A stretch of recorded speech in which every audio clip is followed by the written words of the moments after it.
Praise lord అందరికీ good morning. మీరు ఎవరికైనా 6 నెలల బైబిల్ కంప్లీట్ చేయాలనే ఆసక్తి ఉంటే కనుక మా ఛానల్ని సబ్స్క్రైబ్ చేసుకోండి. మార్నింగ్ అండ్ ఈవినింగ్ అధ్యాయాలు చదివి పోస్ట్ చేస్తూ ఉంటాం. మీరు కూడా మాతో పాటు కలిసి 6 నెలల్లో బైబిల్ని కంప్లీట్ చేసుకోవచ్చు. ఈరోజు డే 7. దీనిలో భాగంగా ఆదికాండము 38, 39, 40, 41 అధ్యాయాలు చదువుకుందాం. ముందుగా ఆదికాండ 38వ అధ్యాయం. ఆ కాలమందు యూదా తన సహోదరులను విడిచి హీరా అను ఒక అదుల్లామీయుని యొద్ద ఉండుటకు వెళ్ళెను. అక్కడ షూయా అను ఒక కనానీయుని కుమార్తెను యూదా చూచి ఆమెను తీసుకొని ఆమెతో పోయాను. ఆమె గర్భవతి అయి కుమారుని కనగా అతడు వానికి ఏరు అని పేరు పెట్టెను. ఆమె మరలా గర్భవతి అయి కుమారుని కని వానికి ఓనాను అని పేరు పెట్టెను. ఆమె మరలా గర్భవతి అయి కుమారుని కని వానికి షేలా అని పేరు పెట్టెను. ఆమె వీని కనినప్పుడు అతడు కజీబులో ఉండెను. యూదా తన జ్యేష్ఠ కుమారుడైన ఏరునకు తామారు అనే దానిని పెండ్లి చేశాను. యూదా జ్యేష్ఠ కుమారుడైన ఏరు యెహోవా దృష్టికి చెడ్డవాడు కనుక యెహోవా అతన్ని చంపెను. అతడు యూదా ఓనానుతో, నీ అన్న భార్య యుద్ధకు వెళ్ళి మరిది ధర్మము జరిగించి నీ అన్నకు సంతానం కలగజేయమని చెప్పాను. ఓనాను ఆ సంతానము తనది కానేరదని ఎరిగి ఆమెతో పోయినప్పుడు తన అన్నకు సంతానం కలగజేయకుండునట్లు తన రేతస్సును నేలను విడిచెను. అతడు చేసినది యెహోవా దృష్టికి చెడ్డది కనుక ఆయన అతన్ని కూడా చంపెను. అప్పుడు యూదా ఇతడు కూడా ఇతని అన్నల వలె చనిపోవునేమో అనుకొని, నా కుమారుడైన షేలా పెద్దవాడగు వరకు నీ తండ్రి ఇంట విధవరాలుగా ఉండుమని తన కోడలైన తామారుతో చెప్పాను. కాబట్టి తామారు వెళ్ళి తన తండ్రి ఇంట నివసించెను. చాలా దినములైన తర్వాత షూయా కుమార్తె అయిన యూదా భార్య చనిపోయాను. తర్వాత యూదా దుఃఖ నివారణ పొంది అదుల్లామీయుడైన హీరాను తన స్నేహితునితో తిమ్నాతునకు తన గొర్రెబొచ్చు కత్తిరించు వాని యుద్ధకు వెళ్ళెను. దాని మామ తన గొర్రెల బొచ్చు కత్తిరించుటకు తిమ్నాతునకు వెళ్ళుచున్నాడని తామారునకు తెలుపబడెను. అప్పుడు షేలా పెద్దవాడైనప్పటికీ తాను అతనికియ్యకుండా ఉండట చూచి తన వైధవ వస్త్రములను తీసివేసి ముసుగు వేసుకొని శరీరమంతయు కప్పుకొని తిమ్నాతునకు పోవు మార్గములలో నుండు ఏనాయిము ద్వారమున కూర్చుండగా యూదా ఆమెను చూచి ఆమె తన ముఖము కప్పుకొనినందున వేశ్య అనుకొని ఆ మార్గంన ఆమె యొద్దకు పోయి ఆమె తన కోడలని తెలియక నీతో పోయేదని రమ్మని చెప్పెను. అందుకామె, నీవు నాతో వచ్చినడల నాకేమిచ్చేదవని అడిగాను. అందుకతడు, నేను మందలో నుండి మేకపిల్లను పంపెదనని చెప్పినప్పుడు ఆమె, అది పంపు వరకు ఏమైనా కుదువ పెట్టినడలా సరే అని చెప్పాను. అతడు, నేను నీ యొద్ద ఏమి కుదువ పెట్టవలనని అడిగినప్పుడు ఆమె, నీ ముద్రయు దాని దారమును నీ చేతి కర్రయునని చెప్పాను. అతడు వాటిని ఆమెకిచ్చి ఆమెతో పోయాను. ఆమె అతని వలన గర్భవతి ఆయెను. అప్పుడు ఆమె లేచిపోయి తన ముసుగు తీసి తన వైధవ్య వస్త్రములను వేసుకొనెను. తరువాత యూదా ఆ స్త్రీ యొద్ద నుండి ఆ కుదువను పుచ్చుకొనుటకు తన స్నేహితుడగు అదుల్లామీయుని చేత మేకపిల్లను పంపినప్పుడు ఆమె అతనికి కనబడలేదు. కాబట్టి అతడు మార్గమందు ఏనాయిము నొద్ద నుండిన ఆ వేశ్య ఎక్కడ ఉన్నదని ఆ చోటి మనుషులను అడగగా వారిక్కడ వేశ్య యువతియు లేదని చెప్పిరి. కాబట్టి అతడు యూదా వద్దకు తిరిగి వెళ్ళి, ఆమె నాకు కనబడలేదు, మరియు ఆ చోటి మనుషులు ఇక్కడికి వేశ్య యువతియు రాలేదని చెప్పిరని అనినప్పుడు యూదా, మనలను అపహాస్యం చేసిదరేమో, ఆమె వాటిని ఉంచుకొనునేమో, ఇదిగో నేను ఈ మేకపిల్లను పంపి తిని ఆమె నీకు కనబడలేదు అనెను. రమారమ్మె 3 నెలలైన తర్వాత నీ కోడలకు తామారు జారత్వం చేసెను. అంతేకాక ఆమె జారత్వం వలన గర్భవతి అయినదని యూదాకు తెలుపబడెను. అప్పుడు యూదా, ఆమెను బయటికి తీసుకొని రండి, ఆమెను కాల్చివేయవలెనని చెప్పెను. ఆమెను బయటికి తీసుకొని వచ్చినప్పుడు ఆమె తన మామ యొద్దకు ఆ వస్తువులను పంపి, ఇవి ఎవరియో ఆ మనుషుల వలన నేను గర్భవతి నైతిని. ఈ ముద్ర, ఈ దారము, ఈ కర్ర ఎవరివో దయచేసి గుర్తుపట్టమని చెప్పించెను. యూదా వాటిని గుర్తుపట్టి, నేను నా కుమారుడైన షేలాను ఆమెకు ఇయ్యలేదు కనుక ఆమె నాకంటే నీతిమంతురాలని చెప్పి మరి ఎప్పుడునూ ఆమెను కూడలేదు. ఆమె ప్రసవ కాలమందు కవలవారు ఆమె గర్భమందు ఉండిరి. ఆమె ప్రసవించుచున్నప్పుడు ఒకడు తన చెయ్యి బయటికి చాచెను కనుక మంత్రసాని ఎర్ర నూలు తీసి వాని చేతికి కట్టి, ఇతడు మొదట బయటికి వచ్చినని చెప్పాను. అతడు తన చెయ్యి వెనుకకు తీసినప్పుడు అతని సహోదరుడు బయటికి వచ్చెను. అప్పుడు ఆమె, నీవేలా భేదించుకొని వచ్చితివని, అందుచేత అతనికి పేరేసు అని పేరు పెట్టబడెను. తర్వాత తన చేతి తొగరు గల ఆ సహోదరుడు బయటికి వచ్చినప్పుడు అతనికి జేరాహు అని పేరు పెట్టబడెను. ఆదికాండము 39వ అధ్యాయము. యోసేపును ఐగుప్తునకు తీసుకొని వచ్చినప్పుడు ఫరో యొక్క ఉద్యోగస్తుడును రాజ సంరక్షక సేనాధిపతియునైన పోతీఫరను ఒక ఐగుప్తియుడు అక్కడికి అతని తీసుకొని వచ్చిన ఇష్మాయేలుద్దనతని కొనెను. యెహోవా యోసేపునకు తోడై ఉండెను కనుక అతడు వర్ధిల్లుచు తన యజమానుడగు ఆ ఐగుప్తీయుని ఇంట ఉండెను. యెహోవా అతనికి తోడై ఉండెననియు అతడు చేసినదంతయు అతని చేతిలో యెహోవా సఫలం చేసెననియు అతని యజమానుడు చూచినప్పుడు యోసేపు మీద అతనికి కటాక్షం కలిగెను కనుక అతని యొద్ద పరిచర్య చేయువాడాయెను. మరియు అతడు తన ఇంటి మీద విచారణకర్తగా అతన్ని నియమించి తనకు కలిగినదంతయు అతని చేతికి అప్పగించెను. అతడు తన ఇంటి మీదను తనకు కలిగినంతటి మీదను అతని విచారణకర్తగా నియమించిన కాలము మొదలుకొని యెహోవా యోసేపు నిమిత్తము ఆ ఐగుప్తీయుని ఇంటిని ఆశీర్వదించెను. యెహోవా ఆశీర్వాదం ఇంటిలోనేమి పొలములోనేమి అతనికి కలిగిన సమస్తము మీదను ఉండెను. అతడు తనకు కలిగినదంతయు యోసేపు చేతికి అప్పగించి తన ఆహారం తినుట తప్ప తనకేమి ఉన్నదో ఏమి లేదో విచారించిన వాడు కాడు. యోసేపు రూపవంతుడును సుందరుడునై ఉండెను. అటు తర్వాత అతని యజమానుని భార్య యోసేపు మీద కన్ను వేసి తనతో శయనించుమని చెప్పాను. అయితే అతడు ఒప్పక, నా యజమానుడు తనకు కలిగినదంతయు నా చేతికి అప్పగించెను కదా, నా వశమున తన ఇంటిలో ఏమి ఉన్నదో అతడు ఎరుగడు. ఈ ఇంటిలో నాకంటే పైవాడు ఎవడనూ లేడు. నీవు అతని భార్యవైనందున నిన్ను తప్ప మరి దేనిని నాకు అప్పగింపక ఉండలేదు. కాబట్టి నేనెట్లు ఇంత ఘోరమైన దుష్కార్యమును చేసి దేవునికి విరోధముగా పాపము కట్టుకుందునని తన యజమానుని భార్యతో అనెను. దినదినము ఆమె యోసేపుతో మాట్లాడుచుండెను. కానీ అతడు ఆమెతో శయనించుటకైనను ఆమెతో నిండుటకైనను ఆమె మాట విన్నవాడు కాడు. అట్లుండగా ఒకనాడు అతడు తన పని మీద ఇంటి లోపలికి వెళ్ళినప్పుడు ఇంటి మనుషులలో ఎవరనూ అక్కడ లేరు. అప్పుడు ఆమె అతని వస్త్రము పట్టుకొని తనతో శయనింపమని చెప్పగా అతడు తన వస్త్రమును ఆమె చేతిలో విడిచిపెట్టి తప్పించుకొని బయటికి పారిపోయాను. అతడు తన వస్త్రమును ఆమె చేతిలో విడిచి తప్పించుకొని పోవుట ఆమె చూచినప్పుడు తన ఇంటి మనుషులను పిలిచి, చూడుడి, అతడు మనల్ని ఎగతాళి చేయుటకు ఒక హెబ్రీయుని మన యొద్దకు తెచ్చి ఉన్నాడు. నాతో శయనింపవలెనని వీడు నా యొద్దకు రాగా నేను పెద్ద కేక వేసి తిని, నేను బిగ్గరగా కేక వేయుట వాడు విని నా దగ్గర తన వస్త్రమును విడిచిపెట్టి తప్పించుకొని బయటికి పారిపోయినని వారితో చెప్పి అతని యజమానుడు ఇంటికి వచ్చే వరకు అతని వస్త్రము తన దగ్గర ఉంచుకొనెను. అప్పుడు ఆమె తన భర్తతో ఈ మాటల చొప్పున చెప్పెను, నీవు మన యొద్దకు తెచ్చిన ఆ హెబ్రీ దాసుడు నన్ను ఎగతాళి చేయుటకు నా యొద్దకు వచ్చెను. నేను బిగ్గరగా కేక వేసినప్పుడు వాడు తన వస్త్రము నా దగ్గర విడిచిపెట్టి తప్పించుకొని బయటికి పారిపోయానెను. కాబట్టి అతని యజమానుడు, ఇట్లు నీ దాసుడు నన్ను చేసినని తన భార్య తనతో చెప్పిన మాటలు విన్నప్పుడు కోపముతో మండిపడి అతనిని పట్టుకొని రాజు ఖైదీలు బంధింపబడు చెరసాలలో వేయించెను. అతడక్కడ చెరసాలలో ఉండెను. అయితే యెహోవా యోసేపునకు తోడై ఉండి అతని యందు కనికరపడి అతని మీద ఆ చెరసాల యొక్క అధిపతికి కటాక్షము కలుగునట్లు చేసెను. చెరసాల అధిపతి ఆ చెరసాలలో ఉన్న ఖైదీలందరినీ యోసేపు చేతికి అప్పగించెను. వారక్కడ ఏమి చేసిరో అదంతా అతడే చేయించువాడు. యెహోవా అతనికి తోడై ఉండెను కనుక ఆ చెరసాల అధిపతి అతని చేతికి అప్పగింపబడిన దేనిని గూర్చి విచారణ చేయక ఉండెను. అతడు చేయునది యావత్తు యెహోవా సఫలమగునట్లు చేసెను. ఆదికాండము 40వ అధ్యాయము. అటు పిమ్మట ఐగుప్తు రాజు యొక్క పానదాయకుడును భక్ష్యకారుడును తమ ప్రభువైన ఐగుప్తు రాజు ఎడల తప్పు చేసిరి కనుక ఫరో పానదాయకుల అధిపతియు భక్ష్యకారుల అధిపతియునైన తన ఇద్దరు ఉద్యోగస్తుల మీద కోపపడి వారిని చెరసాలలో ఉంచుటకై రాజ సంరక్షక సేనాధిపతికి అప్పగించెను. అది యోసేపు బంధింపబడిన స్థలము. ఆ సేనాధిపతి వారిని యోసేపు వశము చేయగా అతడు వారికి ఉపచారము చేసెను.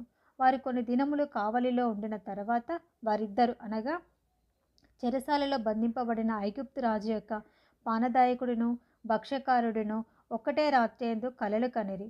ఒక్కొక్కడు వేరువేరు భావముల కల కనెను. తెల్లవారినప్పుడు యోసేపు వారి యొద్దకు వచ్చి వారిని చూడగా వారు చింతాకాంతులై ఉండిరి. అతడు, ఎందుచేత నేడు మీ ముఖములు చిన్నబోయి ఉన్నవని అతని యజమాని ఇంట తనతో కావలి ఉన్నందున ఫరో ఉద్యోగస్తులను అడిగాను. అందుకు వారు, మేము కలలు కంటిమి, వాటి భావము చెప్పగల వారెవరునూ లేరని అతనితో అనగా, యోసేపు వారిని చూచి, భావములు చెప్పుట దేవుని ఆధీనమే కదా, మీరు దయచేసి ఆ కళలు నాకు వివరించి చెప్పుడనెను. అప్పుడు పానదాయకుల అధిపతి యోసేపుని చూచి, నా కలలో ఒక ద్రాక్షావళి నా ఎదుట ఉండెను. ఆ ద్రాక్షావళికి 3 తీగలుండెను. అది చిగురిచ్చినట్టు ఉండెను. దాని పువ్వులు వికసించెను. దాని గెలలు పండి ద్రాక్ష ఫలములాయెను. మరియు ఫరో గిన్నె నా చేతిలో నుండెను. ఆ ద్రాక్ష ఫలములు నేను పట్టుకొని ఫరో గిన్నెలో వాటిని పిండి ఆ గిన్నె ఫరో చేతికిచ్చి తినని తన కలను అతనితో వివరించి చెప్పాను. అప్పుడు యోసేపు, దాని భావం ఇదే, ఆ 3 తీగలు 3 దినములు, ఇంకా 3 దినములలోగా ఫరో నీ తలను పైకెత్తి నీ ఉద్యోగము నీకు మరలా ఇప్పించును. నీవు అతనికి పానదాయకుడవై ఉన్న నాటి మర్యాద చొప్పున ఫరో గిన్నెను అతని చేతికి అప్పగించేదవు. కాబట్టి నీకు క్షేమము కలిగినప్పుడు నన్ను జ్ఞాపకం చేసుకొని నా యందు కరుణించి ఫరోతో నన్ను గురించి మాట్లాడి ఈ ఇంటిలో నుండి నన్ను బయటికి రప్పించుము. ఏలయనగా నేను హెబ్రీయుల దేశంలో నుండి దొంగిలింపబడి తిని, అది నిశ్చయము. మరియు ఈ చెరసాలలో నన్ను వేయుటకు ఇక్కడ సహా నేనేమీ చేయలేదనని అతనితో చెప్పాను. అతడు తెలిపిన భావము మంచిదని భక్ష్యకారుల అధిపతి చూచి అతనితో ఇట్లనెను, నేనును కలగంటిని. ఇదిగో, తెల్లని పిండి వంటలు గల 3 గంపలు నా తల మీద ఉండెను. మీది గంపలో ఫరో నిమిత్తము సమస్త విధములైన పిండి వంటలు ఉండెను. పక్షులు నా తల మీదనున్న ఆ గంపలో నుండి వాటిని తీసుకొని తినిచుండెను. అందుకు యోసేపు, దాని భావం ఇదే, 3 గంపలు 3 దినములు, ఇంకా 3 దినములలోగా ఫరో నీ మీద నుండి నీ తలను పైకెత్తి బ్రాను మీద నిన్ను వేలాడదీయించును. అప్పుడు పక్షులు నీ మీద నుండి నీ మాంసంని తినివేయనని ఉత్తరమిచ్చెను. 3వ దినమందు జరిగినదేమనగా, ఆ దినము ఫరో జన్మదినము కనుక అతడు తన సేవకులందరికీ విందు చేయించి వారి నడుమ పానదాయకుల అధిపతి తలను భక్ష్యకారుల అధిపతి తలను పైకెత్తి పానదాయకుల అధిపతి ఉద్యోగం మరలా అతనికి ఇచ్చెను. కనుక అతడు ఫరో చేతికి గిన్నెనిచ్చెను. మరి యోసేపు వారికి తెలిపిన భావము చొప్పున భక్ష్యకారుల అధిపతిని వేలాడదీయించెను. అయితే పానదాయకుల అధిపతి యోసేపును జ్ఞాపకం చేసుకొనక అతన్ని మరచిపోయాను. ఆదికాండం 41వ అధ్యాయము. 2 ఏళ్ళు గడిచిన తర్వాత ఫరో ఒక కలగనెను. అందులో అతడు ఏటి దగ్గర నిలిచి ఉండగా చూపునకు అందమైనవి బలిసినవినైన 7 ఆవులు ఏటిలో నుండి పైకి వచ్చుచు జమ్ములో మేయుచుండెను. వాటి తర్వాత చూపునకు వికారమై చిక్కిపోయిన మరి 7 ఆవులు ఏటిలో నుండి పైకి వచ్చుచు ఏటి ఒడ్డున ఆవుల దగ్గర నిలుచుండెను. అప్పుడు చూపునకు వికారమై చిక్కి ఉన్న ఆ ఆవులు చూపునకు అందమై బలిసిన ఆవులను తినివేయుచుండెను. అంతలో ఫరో మేలుకొనెను. అతడు నిద్రించి 2వసారి కలగనెను. అందులో మంచి పుష్టిగల 7 వెన్నులు ఒక దట్టున పుట్టుచుండెను. మరి తూర్పు గాలి చేత చెడిపోయిన 7 పీలవెన్నులు వాటి తర్వాత మొలిచెను.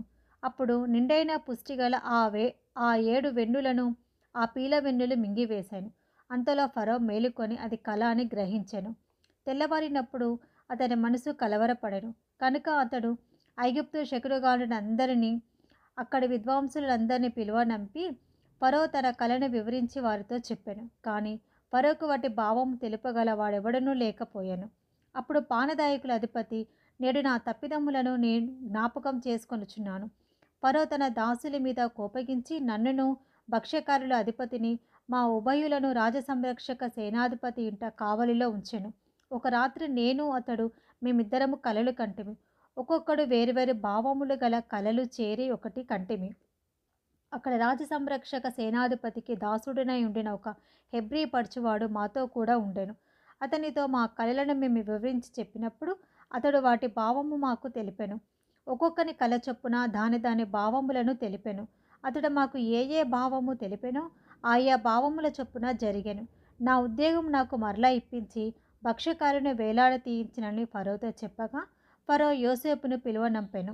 కాబట్టి చెరసాలలో నుండి అతని త్వరగా రప్పించిడి. అతడు క్షౌరం చేయించుకొని మంచి బట్టలు కట్టుకొని ఫరో యొద్దకు వచ్చెను. ఫరో యోసేపుతో, నేను ఒక కల కంటిని, దాని భావమును తెలుపగల వారెవరూ లేరు. నీవు కలను విన్న ఎడల దాని భావమును తెలుపగలవని నిన్ను గూర్చి వింటినని అతనితో చెప్పినందుకు యోసేపు, అది నా వలన కాదు, దేవుడే ఫరోకు క్షేమకరమైన ఉత్తరం ఇచ్చునని ఫరోతో చెప్పాను. అందుకు ఫరో, నా కలలో నేను ఏటి ఒడ్డున నిలుచుంటిని. బలిసినవియు చూపును కందమైనవినైన 7 ఆవులు ఏటిలో నుండి పైకి వచ్చి జమ్ములో మేయుచుండెను. మరియు నీరసమై బహు వికారము రూపం కలిగి చిక్కిపోయిన మరి 7 ఆవులు వాటి తర్వాత పైకి వచ్చెను. వీటి అంత వికారమైనవి ఐగుప్తు దేశమందు ఎక్కడనూ నాకు కనబడలేదు. చిక్కిపోయి వికారముగానున్న ఆవులు బలిసిన మొదటి 7 ఆవులను తినివేశెను. అవి వాటి కడుపులో పడెను, కానీ అవి కడుపులో పడినట్టు కనబడలేదు. మొదట ఉండినట్టు అవి చూపునకు వికారముగా ఉండెను. అంతలో నేను మేలుకొంటిని, మరియు నా కలలో నేను చూడగా పుష్టిగల 7 మంచి వెన్నులు ఒకదట్టున పుట్టెను. మరియు తూర్పు గాలి చేత చెడిపోయి ఎండిన 7 పీలవెన్నులు వాటి తర్వాత మొలిచెను. ఈ పీలవెన్నులు ఆ మంచి వెన్నులను మింగివేసెను. ఈ కలను జ్ఞానులకు తెలియచెప్పి తిని, కానీ దాని భావమును తెలుపగల వారెవరూ లేరని అతనితో చెప్పెను. అందుకు యోసేపు, ఫరో కనిన కల ఒక్కటే, దేవుడు తాను చేయబోచున్నది ఫరోకు తెలియచేసెను. ఆ 7 మంచి ఆవులు 7 సంవత్సరములు, ఆ 7 మంచి వెన్నులను 7 సంవత్సరములు, కల ఒక్కటే. వాటి తర్వాత చిక్కిపోయి వికారమై పైకి వచ్చిన 7 ఆవులను 7 సంవత్సరములు.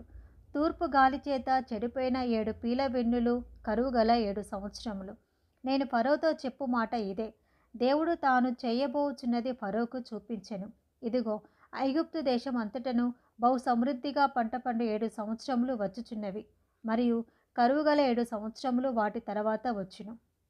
అప్పుడు ఐగుప్తు దేశమందు ఆ పంట సమృద్ధి యావత్తును మరువబడెను. ఆ కరువు దేశమును పాడు చేయను. దాని తర్వాత కలుగు కరువు చేత దేశమందు ఆ పంట సమృద్ధి తెలియబడకపోవును. ఆ కరువు మిక్కిలి భారముగా నుండును. ఈ కార్యము దేవుని వలన నిర్ణయింపబడి ఉన్నది. ఇది దేవుడు శీఘ్రముగా జరిగించును. అందుచేతనే ఆ కళ ఫరోకు రెట్టింపబడెను. కాబట్టి ఫరో వివేక జ్ఞానములు కల ఒక మనిషిని చూచుకొని ఐగుప్తు దేశము మీద అతని నియమింపవలెను. ఫరో అట్లు చేసి ఈ దేశము పైన అధిపతులను నియమించి సమృద్ధిగా పంట పండు 7 సంవత్సరములలో ఐగుప్తు దేశం అంతటను ఈ ఈ 5వ భాగము తీసుకొనవలెను. రాబోవు ఈ మంచి సంవత్సరములలో దొరకు ఆహారమంతయు సమకూర్చి ఆ ధాన్యము ఫరో చేతికి అప్పగించి ఆయా పట్టణములలో ఆహారమునకే భద్రము చేయవలెను. కరువు చేత ఈ దేశము నశించిపోకుండా ఆ ఆహారము ఐగుప్తు దేశంలో రాబోవు కరువు సంవత్సరములు 7ంటికి ఈ దేశమందు సంగ్రహముగా నుండునని ఫరోతో చెప్పాను. ఆ మాట ఫరో దృష్టికిని అతని సమస్త సేవకుల దృష్టికిని యుక్తమై ఉండెను. కనుక అతడు తన సేవకులను చూచి, ఇతని వలె దేవుని ఆత్మగల మనిషిని కనుగొనగలమా అని అనెను. మరియు ఫరో, దేవుడు ఇదంతే నీకు తెలియపరచెను కనుక నీ వలె వివేక జ్ఞానములు గల వారెవరనూ లేరు. నీవు నా ఇంటికి అధికారివై ఉండవలెను. నా ప్రజలందరూ నీకు విధేయులై ఉందురు. సింహాసన విషయంలో మాత్రమే నేను నీకంటే పైవాడనై ఇందునని యోసేపుతో చెప్పాను. మరియు ఫరో, చూడుము, ఐగుప్తు దేశం అంతటి మీద నిన్ను నియమించి ఉన్నానని యోసేపుతో చెప్పాను. మరియు ఫరో తన చేతినున్న తన ఉంగరము తీసి యోసేపు చేతిని పెట్టెను. సన్నపు నారబట్టలు అతనికి తొడిగించి అతని మెడకు బంగారు గొలుసు వేసి తన 2వ రథం మీద అతన్ని ఎక్కించాను. అప్పుడు వందనము చేయుడని తన ముందర జనులు కేకలు వేసిరి. అట్లు ఐగుప్తు దేశం అంతటి మీద అతని నియమించెను. మరియు ఫరో యోసేపుతో, ఫరోను నేనే, అయినను నీ సెలవు లేక ఐగుప్తు దేశం అంతటను ఏ మనుష్యుడును తన చేతినైనను కాలినైనను ఎత్తకూడదని చెప్పెను. మరియు ఫరో యోసేపునకు జప్నత్పానేహు అను పేరు పెట్టి అతనికి ఓను యొక్క యాజకుడైన పోతిఫరు కుమార్తెయగు ఆసీనతునిచ్చి పెళ్లి చేశాను. యోసేపు బయలుదేరి ఐగుప్తు దేశం అంతటా సంచరించాను. యోసేపు ఐగుప్తు రాజైన ఫరో ఎదుట నిలిచినప్పుడు 30 సంవత్సరము గలవాడై ఉండెను. అప్పుడు యోసేపు ఫరో ఎదుట నుండి వెళ్ళి ఐగుప్తు దేశమంతటా సంచారం చేశాను. సమృద్ధిగా పంట పండిన 7 సంవత్సరములలో భూమి బహువిరిగా పండెను.